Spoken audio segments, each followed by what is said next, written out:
Hello mga kamukbangers, nagluto po ako ng dalungyan or kamansi. Hindi ko po alam kung alin ang Tagalog doon, dalungyan or kamansi. Na ano din po siya, para din po siyang langka, pero kamansi po. So ginataan ko po siya at hinaluan ko ng tinapa at mga hinimay na prito. So ang dami po nating sahog, pakita natin. Ang dami natin sahog.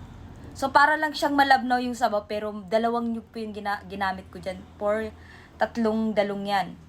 So ito po ang request ni ate ay kamansi daw na may dilis. Pero wala kaming dilis. So marami naman kaming prito at tinapa. Yun na lang po ang sinahog natin. So ngayon ay kakain na tayo. Payan natin ng maraming kanin. At tinapa. At ilagay natin sa ibabaw ng kanin ang mga ano. Daming sahog oh. Sarap. Hii.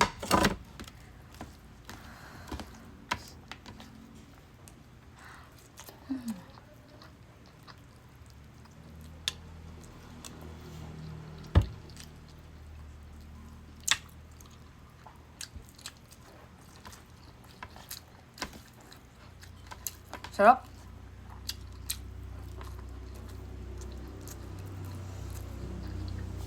Actually, parang free lang din tong ulam ko ngayon. Kasi may punuan kami ng dalungyan or kamansi. Ang pinagkaiba lang ng dalungyan sa langka, yung dalungyan kasi, maliliit siya na bilog.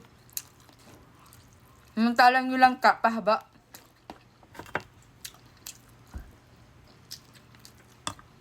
Oblong sa oblong. Bilog naman yung kamansi.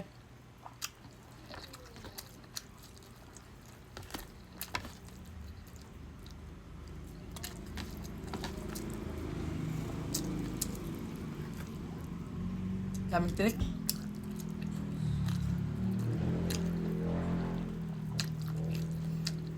Kita nyo naman kinakain ko yun, puro gulay. Hindi katulad ng mga mukbangers na sikat siya. Puro putok-batok yung kinakain nila.